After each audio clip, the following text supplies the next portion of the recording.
Bring you the latest news from around the world and here at home. I'm Sandro Ferdinando and here are your headlines for tonight. Sri Lanka unites to celebrate Vesak. 762 prisoners released under a presidential pardon in line with Vesak Poya. US Congress and Sri Lankan Cabinet seeks approval to sign the Millennium Challenge Cooperation Agreement, a joint statement from the governments of both countries. නිවට අගමැති අද කරන්නේ මේක එක්සත් ජනපද අධිරාජ්‍යවාදයේ තිප්පොලක් කරන්න ඒගොල්ලෝ ඉල්ලන හැම දෙයකටම එකඟ වෙනවා. MP Dayasiri Jayasekara summoned to the Colombo DIG's office to record a statement regarding the incident which transpired in Kuliyapitiya recently.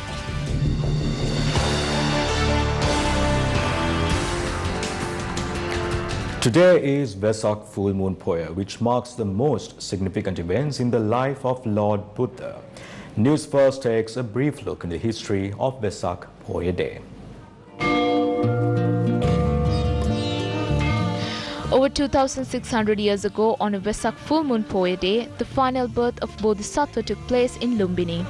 It is said that the newborn infant had walked on 7 lotus flowers which emerged suddenly before him. After coming into direct contact with the stark realities of life, or the Satara Peranimiti, a sick man, a decrepit old man, a corpse and a monk, the Prince Siddhartha was determined to become an ascetic.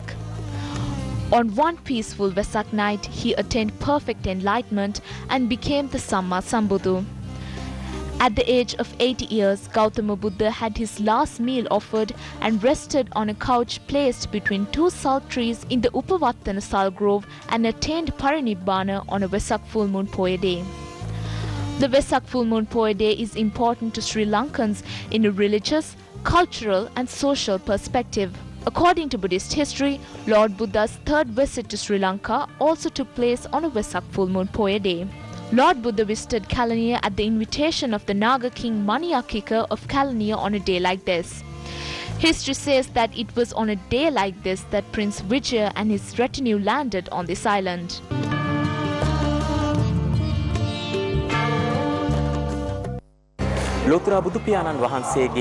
Religious activities took place in temples island-wide to celebrate the birth, enlightenment and the Parinibbana of Lord Buddha. It is significant that not only Buddhists but people of other religions have come together to celebrate the Vesak festival. The special puja held every Vesak Poya Day to the Sri Mahabodhi was held for the 51st consecutive time.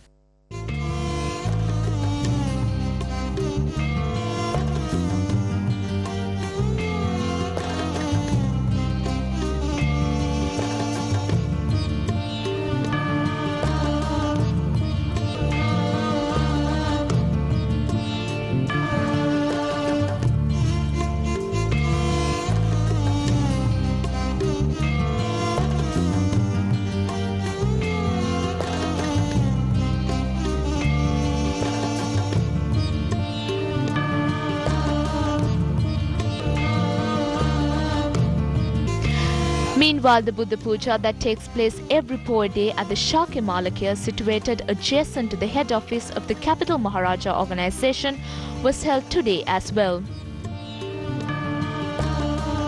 F. Jones Exporters Ceylon Private Limited of the Capital Maharaja Organization Limited organized today's Buddha Puja.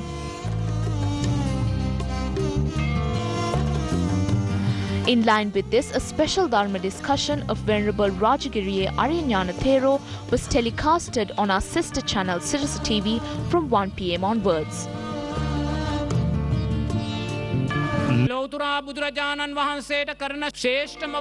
Amisa Puja is the highest puja you could do to Lord Buddha. You might have not gone to observe Sil. You might not have gone to the temple today. You might not have participated in Vesak decorations, but do not have any regrets. Understand the impermanence of all things around you and determine that you will make use of this doctrine and turn your death into a celebration.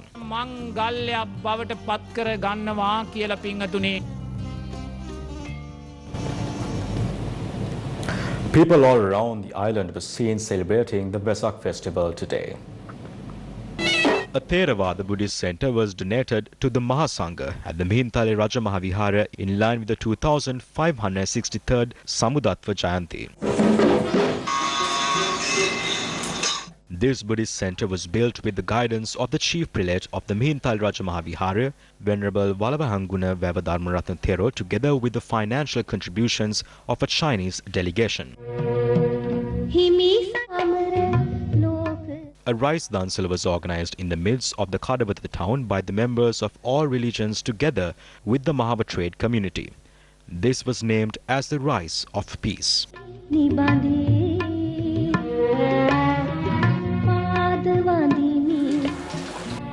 A Kiripidu Puja took place in Nugaduwa Gaol for the 61st consecutive year. It was significant that the Muslim community also took part in this puja.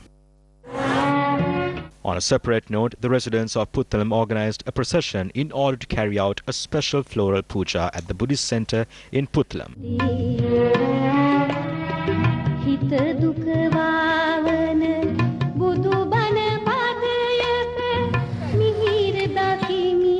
The business community of Bibila closed all their shops and engaged in religious activities at the Bodhi Rukaramaya in Bibila.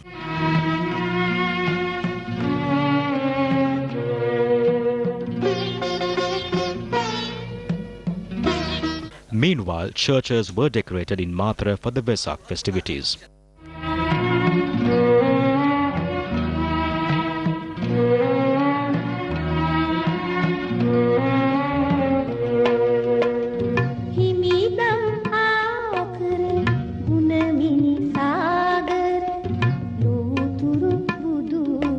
This is how the Kilinochi town was decorated for the Vesak celebrations.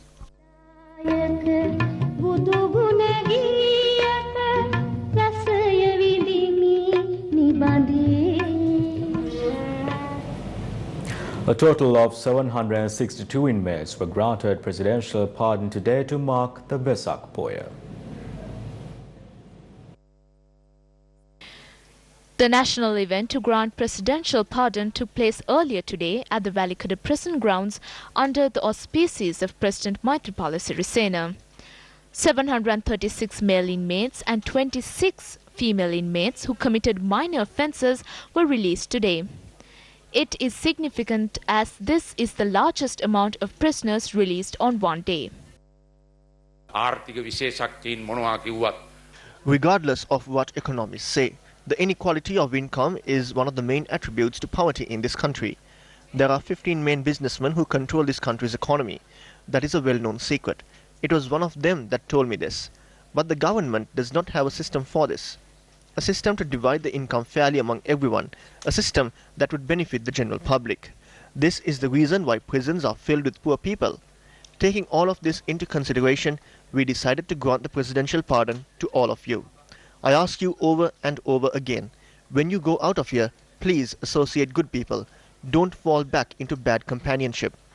If you commit a crime again, after you get out and get caught to the police, the blame would fall on me more than it would fall on you. On that day, you will remember the president who pardoned you.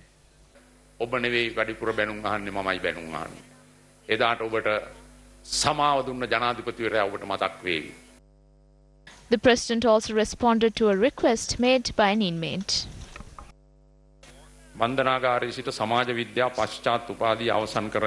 He has completed his postgraduate degree in social sciences while being behind bars.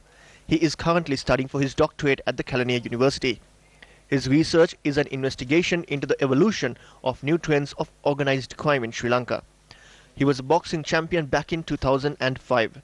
His request to me was the donation of finances and books for his doctorate research and permission to participate at this year's National Boxing Championship. I would like to state at this moment that I would give him the books and the financial contribution towards his research. As for participating at the National Boxing Championship, if it is in accordance to the rules and regulations, I would not stop him from participating in it.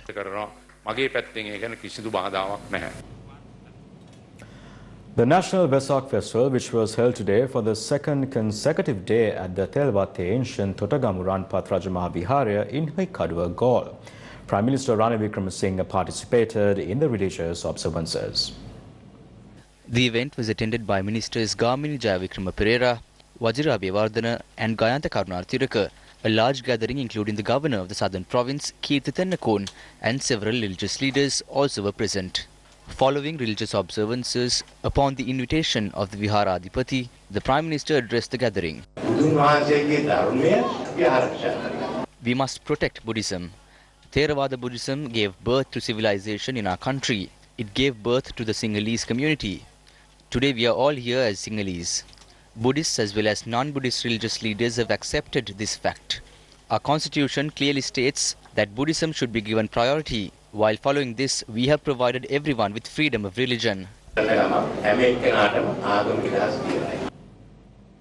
Under an initiative to provide facilities to underprivileged temples, foundation stone was laid for a Dhamma school building at the Egodabedda Girima Subhadramaya in Walasmulla, Hambantota today.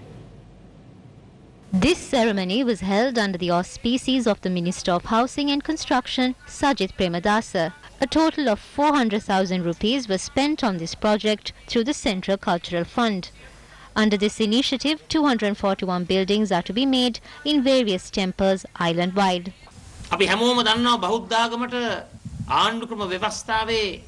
are all aware that the constitution of this country protects Buddhism. Although Buddhism is protected by the constitution, that is not enough. In particular terms, we must execute the protection that is given to Buddhism by the constitution on our own. We have to stop aid taking its root in this society. As a society, we must condemn these stupid acts of destruction carried out on places of worship when a problem arises. We have to put a stop to this. Perpetrators who carry out such activities should be strongly punished before the law. Commemorating the three most important milestones in the life of Gautama Buddha, the birth, enlightenment, and parinirvana, religious leaders have issued special messages to mark Vesak Poya Day. In his Vesak message, the Chief Prelate of the Mavata chapter, Most Venerable Tibbatuave Sri Sumangala Thero, stressed that considering the unfortunate situation prevalent in the country, this year's Vesak festival should be celebrated by giving priority to Pratipatti Puja. In his message, the Chief Prelate of the Mavata chapter further stressed that nowhere in history is there any indication of any assault or harassment taken place in the name of Buddhism. Issuing a message, the Chief Prelate of the Asgiri chapter, Most Venerable Varakagoda Sri Gnanaratna Thero, states that the Vesak Poya Day is a special religious festival to all Buddhists across the world. It adds that following the teachings which were preached for 500 years for the betterment of the human race, by any individual regardless of his position, will help comprehend the path to goodness in both worlds. The Archbishop of Colombo, His Eminence Cardinal Malcolm Ranjith, urged the followers of all faiths to make spirituality the center of their lives and to live with love, which was the ultimate truth taught by all religions. In his Vesak message, the Archbishop said, "It is no secret that Buddhism has played a major role in enriching people's knowledge and truths for over 2,500 years. The Archbishop adds that Buddhism is a fertile soil to people of all religions, as the center of all religions in the world is love." The All Ceylon Jamiatul Ulama in its Vesak message states that considering the prevailing situation in the country, this year's Vesak festival should be made an opportunity to rebuild social reconciliation and promote coexistence. The All Ceylon Jamiatul Ulama urges the Muslim community to make this an opportunity to cooperate with all citizens in the country. Joint statement from the Third United States-Sri Lanka Partnership Dialogue was released today. The third meeting of the US-Sri Lanka Partnership Dialogue was attended by the Minister of Foreign Affairs, Tilak Marapana, on the 16th of May 2019 in Washington, D.C. The joint statement said the signature for the approval of a $480 million compact by the Millennium Challenge Corporation Board is pending congressional approval in the United States and cabinet approval in Sri Lanka. The United States and Sri Lanka resolved to work together to foster peace and security and ensure a safe maritime domain in the Indian and Pacific Oceans through a rule-based order that ensures respect for international laws and norms. The release added that in this context, the US strategy towards a free, open and prosperous Indo-Pacific region, which ensures freedom of navigation, overflight and unimpeded commerce, was acknowledged as an important initiative. Meanwhile, the opposition expressed the following views on the intervention of the United States of America amidst the prevailing situation in the country. Millennium Challenge Corporation කියන ඇමරිකානු රාජ්‍ය ආයතනය අරලියගහ මන්දිරය ඇතුලේ ඉඳගෙන හදපු වාර්තාව අපි ඔක්කොම අධ්‍යයනය කළා. We have studied the report compiled by the Millennium Challenge Corporation inside the temple trees. They will provide the $480 million if we meet certain conditions. We will receive it only if we allow foreigners purchase lands beyond the borders and if we agree to establish an economic corridor from Trincomalee to Colombo Harbour. This lifeless government was brought in to pave the way for the US. The attacks by ISIS were also orchestrated for this purpose. Their plans have now come to light as what was expected by them did not happen. In middle of this, Tilak Marapana went to USA to betray the sovereignty of the country. Ranil Wickremesinghe has agreed to provide everything to create this a den for imperialism. Ranil Wickremesinghe කියන නිවට අගමැති අද කරන්නේ මේක එක්සත් ජනපද අධිරාජ්‍යවාදයේ තිප්පොලක් කරන්න ඒගොල්ලෝ ඉල්ලන හැම දෙයකටම එකඟ වෙනවා. මේ වගේම ප්‍රශ්නයක් ඇති වුණා 2016 බංග්ලාදේශයේත් මේ වගේම A similar problem was experienced in Bangladesh in 2016. Even in Bangladesh, 18 foreigners and 2 locals carried out an explosion in a hotel. All of them were students. The current Prime Minister was forced to hand over island for them to establish a camp. The Prime Minister tactfully avoided this. At a time, there are external forces trying to take advantage. What we have to do is find our own way out of this.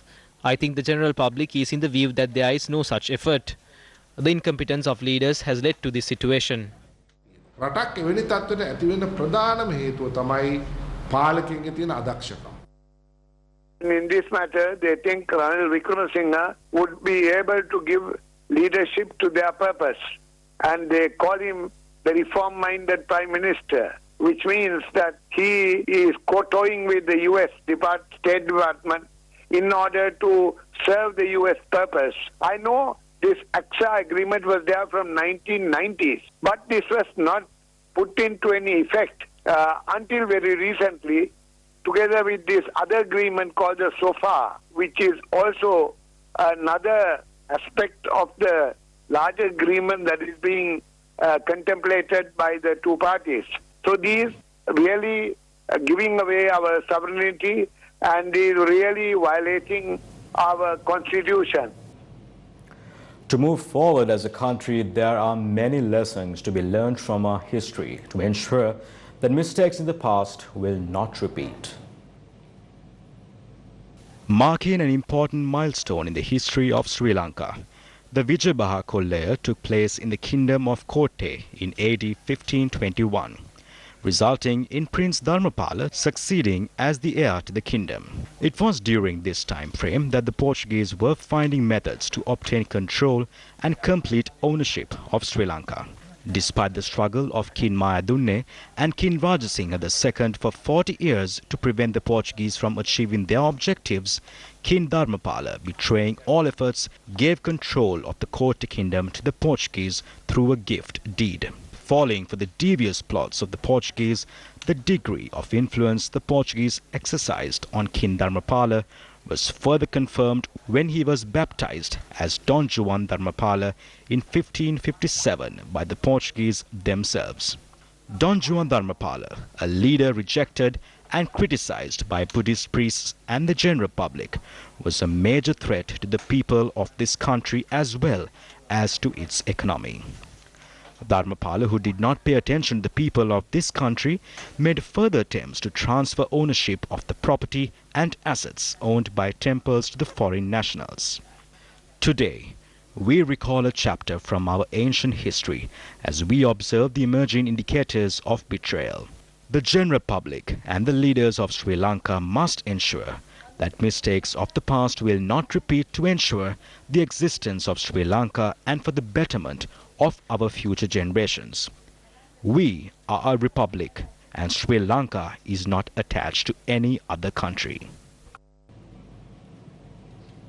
General Secretary of the JVP Tilvin Silva expressed his views on the current political situation in the country after the terror attacks during a media briefing held in Matale.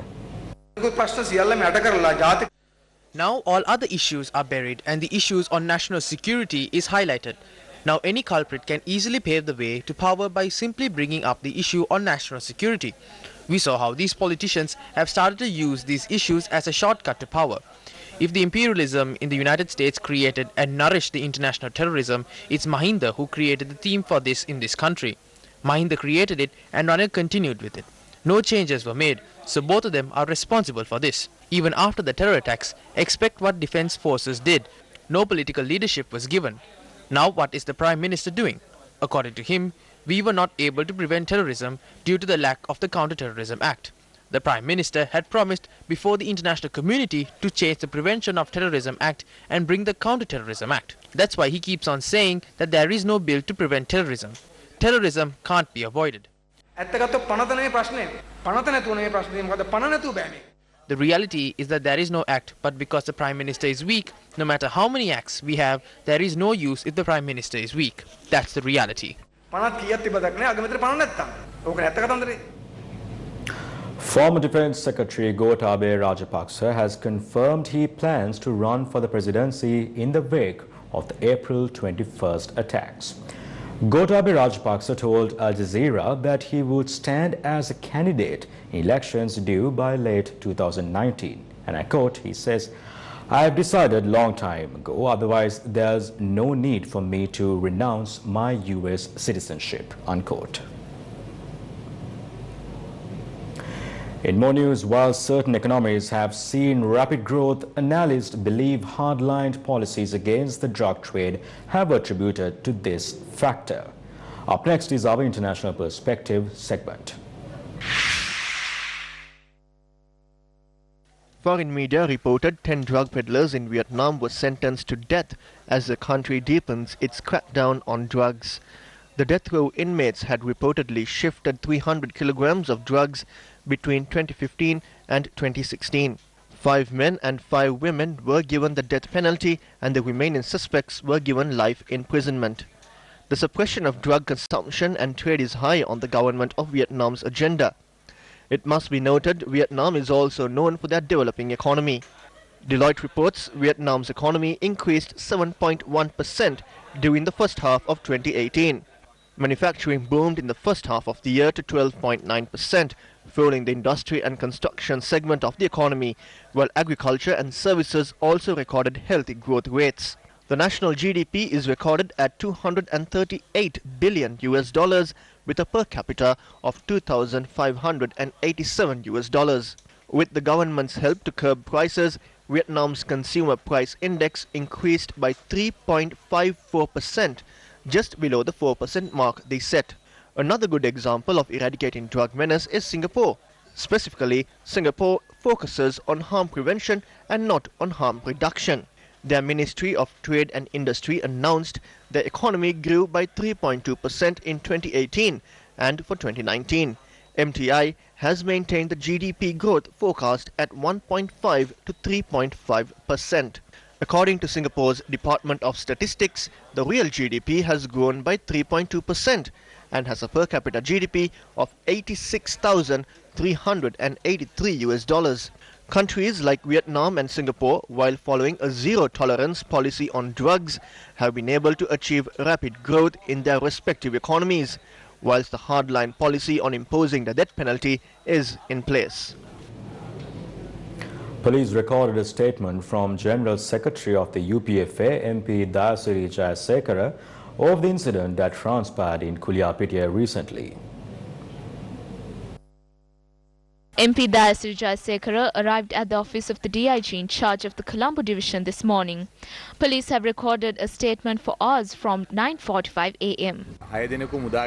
Reports stating that I tried to bail out 6 individuals is completely wrong. If they were not released, there was a high chance of the entire police station being destroyed. It was upon the request of the police OIC that I handed over them to the Bingiria police.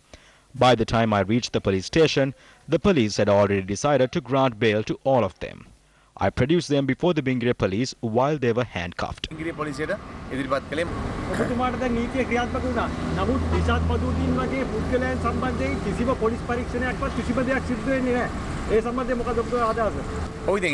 Such individuals must at least provide a statement of their own free will. In order to be released from allegations, firstly, they must provide support to the police. Governor of the Western Province Asad Saleh toured in the Kotaramul area in Koswata, Napur, where unrest situations were reported recently. The governor inspected the properties damaged due to the unrest situations.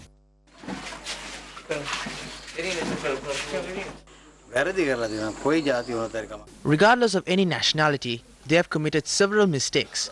These mistakes must receive punishment. They do not realize that this is tax money paid by the general public that is used to provide compensation and to renovate such damages. These funds could have been utilized for something more beneficial to the country. However, due to the tense situation that arises every 3 or 4 months, millions of rupees is wasted. The country is begging from everywhere. The country has to beg to maintain itself. Central Bank Governor Dr. Indrajit Kumaraswamy says the entire budget will be reviewed in June to see how best to manage within the current allocation. The governor was speaking at the event State of the Economy as reflected in the Central Bank Annual Report 2018. If the economy slows down significantly, this is where it's important. If there is quick recovery, if there's a bounce back, because the security situation is stabilized effectively, then the slowdown in the economy hopefully can be contained. But if there's a significant slowdown, clearly then VAT receipts plus corporate taxation receipts, etc., will be adversely affected. So that's the impact on the revenue side. On the expenditure side, the government is likely to have to incur some defense expenditure. Overall, the government's approach is to review its entire budget in June and to see how best to manage within the current allocations. But there is going to have to be, I suspect, some slippage. Dr. Indrajit Kumaraswamy also spoke about the swap agreements. As a further reassurance, the central bank has arranged 3 swap agreements, a $400 million swap with the Reserve Bank of India, that's in US dollars, a $1 billion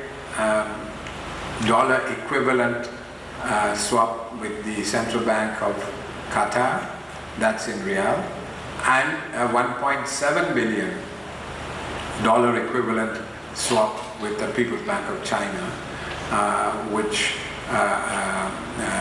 is in yuan. So there's about $3.1 billion worth of swaps, which are at our disposal. We have not used them, but they are standby, and that gives further reassurance in terms of our capacity to meet our obligations. A 45-year-old individual believed to be an accomplice of Markandre Madhush has been arrested from from Gampola. The police said that the said individual had also previously been accused of murder, robberies and fraud. The arrested suspect had on the 14th of May requested for a sum of 5 million rupees through extortion from a gem businessman in Palmadulla. The suspect had allegedly claimed the sum of money was needed to provide bail to Markandre Madhush. Upon request of the businessman, the sum of money was decreased to 500,000 rupees. The suspect had requested that a sum of 50,000 rupees be initially deposited to his bank account. However, the Special Investigations Unit of Kahawat Police, in a special operation, had arrested the suspect when he arrived at a private bank to obtain money. The suspect, identified as a resident of Yakala Gampaha, was remanded till the 28th of this month after being produced before the Palmadulla Magistrates Court. In news overseas, Australia's Rebel National Coalition government under Prime Minister Scott Morrison has won a historic victory, taking its